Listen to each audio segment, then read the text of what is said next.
नमस्ते दोस्तों, deeptech channel में मैं आपको दिल से स्वागत करता हूँ। दोस्तों, आज हम शुरू करने जा रहे हैं decimal to octal number conversion की क्लास। इसके पहले हम समझते हैं ऑक्टल नंबर क्या है।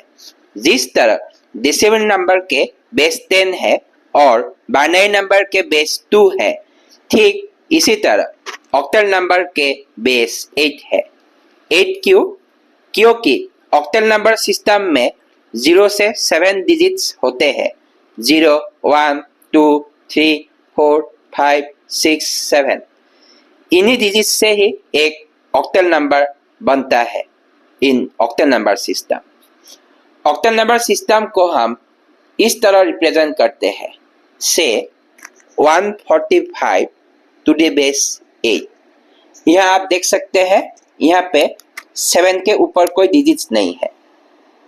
आप इतना ध्यान रखिएगा कि एक नंबर लेते हैं 129 टू द बेस 8। ये ऑक्टल नंबर सिस्टम में नहीं है।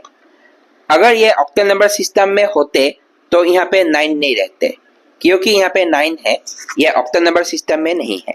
ऑक्टल नंबर सिस्टम में 0 से 7 डिजिट्स होते हैं और यहाँ 129 टू द बेस 8 में 9 इस रेंज से बाहर है। तो हम डेसिमल टू ऑक्टल नंबर में कन्वर्ट करते हैं। दोस्तों, इसके पहले हम आगे बढ़े, आपको इतना ही कहना चाहता हूँ कि अगर आपको मेरे वीडियो पसंद आए तो आप मेरे वीडियो को लाइक करें, शेयर करें और चैनल को सब्सक्राइब कीजिए और वीडियो को इतना शेयर कीजिए ताकि ये वीडियो उन लोगों तक पहुँचे जो offline coaching paid classes afford नहीं कर सकते। तो चलिए आगे बढ़ते हैं। तो हम अब decimal to octal number convert करेंगे। चलिए 125 यह नंबर को हम जो अभी डेसिमल नंबर सिस्टम में है, इसे ऑक्टल नंबर सिस्टम में कन्वर्ट करते हैं। ठीक है, 125 को हम ऑक्टल नंबर में कन्वर्ट करने के लिए हम 125 को 8 से भाग देंगे, मतलब डिवाइड करेंगे। ठीक है, तो 125 8 से डिवाइड करते हैं। कितने बार जाते हैं? 8 1 जा 8, 8 5 जा 40। कितना रिमाइंडर बचा? 5। तो ऊपर हम 5 लिखा इस तरह। ठीक है, तो ये 15, इस 15 को हम 8 से दोबारा भाग देंगे, दोबारा डिवाइड करेंगे। तो 8 1 जा 8। ठीक है, 15 को 8 से एक बार जाता है, बाद में इसका रिमाइंडर कितना हुआ है? 7। तो इस तरह हम 7 लिखेंगे। ठीक है, यहाँ पे 1 आया, तो 1 को हम 8 से कितना कितना लेंगे? 0। ठीक है, तो ये 1 रिमाइंडर होके इस तरह आया। तो हमारा आंसर होगा नीचे से ऊपर तक 175। तो 175 टू द बेस 8। तो octal equivalent of the decimal number 125 to the base 10 is equal to 175 to the base 8। तो आप देख सकते हैं ये ऑक्टल नंबर में 0 से 7 के बीच में डिजिट्स है। अगर इसके ऊपर 8 या 9 आते हैं ऑक्टल नंबर कन्वर्जन में, तो आप समझ जाएंगे कि कुछ गड़बड़ है। अगला क्वेश्चन लेते हैं। 135 to the base 10 to form what to the base 8? Now convert this decimal number 135 to octal number. Okay, 135 को हम octal नंबर में कन्वर्ट करने के लिए 8 से भाग देंगे, मतलब 8 से डिवाइड करेंगे। 135 डिवाइडेड बाय 8, 8 1 जा 8, यहाँ पे 55 हो गया, 8 6 जा 48। तो रिमाइंडर कितना आ गया यहाँ पे? 7।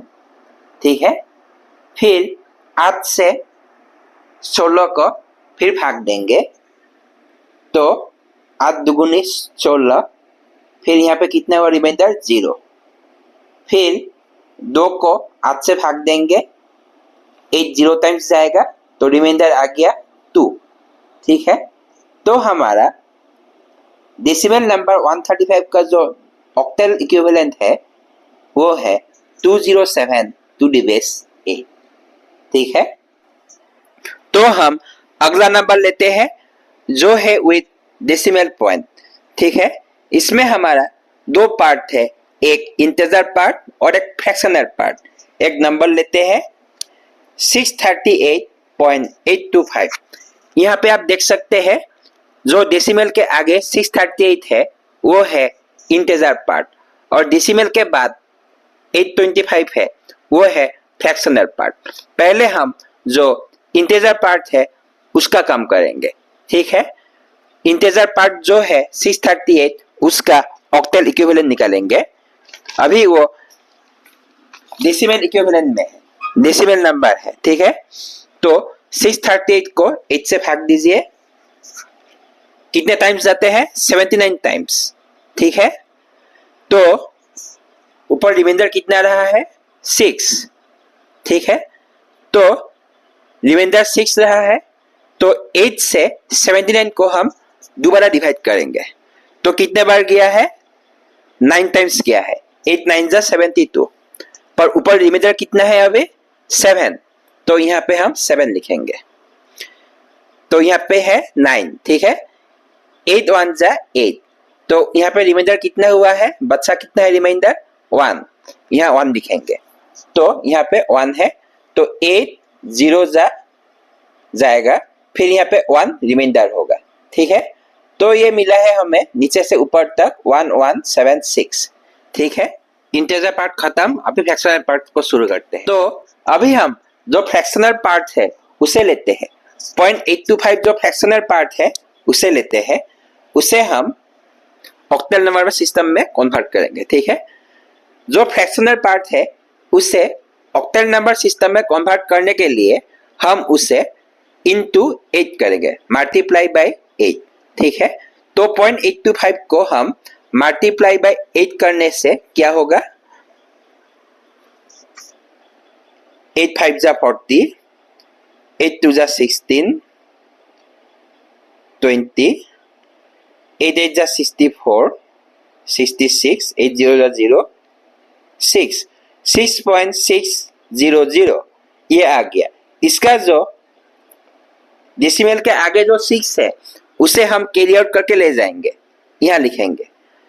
डेसिमल के बाद जो 600 है उससे हम 0.600 से दोबारा 8 से गुना करेंगे, 0.600 को दोबारा 8 से गुना करेंगे। ठीक है, तो कितना आया?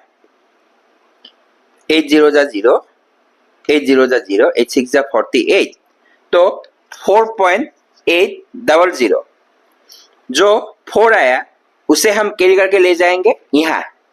ठीक है, और जो 0.800 है उसको हम फिर 8 से गुना करेंगे।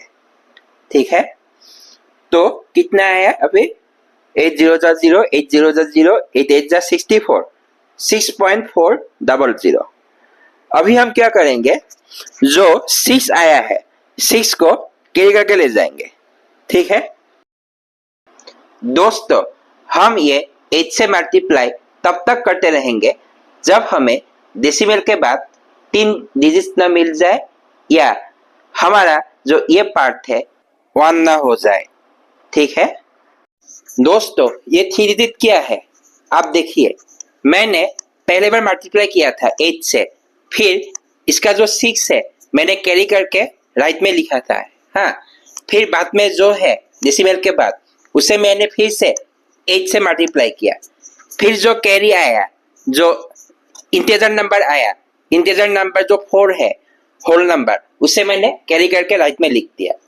फिर और 6 आया एक होल नंबर, उसे मैंने कैरी करके राइट में लिख दिया। वो तीनों है डेसिमल के बाद का 3 नंबर। ठीक है, वो ऊपर से नीचे तक हम लिखेंगे, ऊपर से नीचे तक। ठीक है, ऊपर से नीचे तक, ऊपर से 646। ठीक है, यहाँ देखिए। और हाँ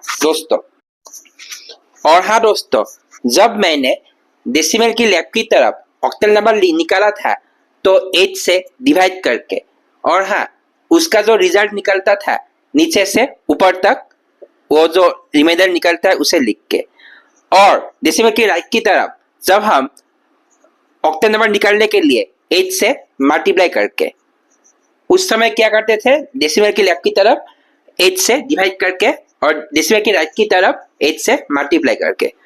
और डेसिमल की राइट की तरफ जब हम रिजल्ट लिखते हैं डेसिमल के राइट की तरफ, तो ऊपर से नीचे तक हम रिजल्ट लिखते हैं, ऊपर से नीचे तक। और लेफ्ट की तरफ नीचे से ऊपर तक एरो खींचते हैं और राइट की तरफ ऊपर से नीचे तक एरो खींचते हैं। ठीक है, तो हमारा जो octal equivalent of 638.825 to the base 10 होगा is equal to 1176.646 to the base 8। तो आपने देखा कितनी आसानी से हमने डेसिमल से ऑक्टल नंबर में कन्वर्ट किया है। आगे हम क्या करेंगे जानने के लिए जुड़े रहिए हमारे यूट्यूब चैनल डीप टेक्स्ट से। जय हिंद, वंदे मातरम।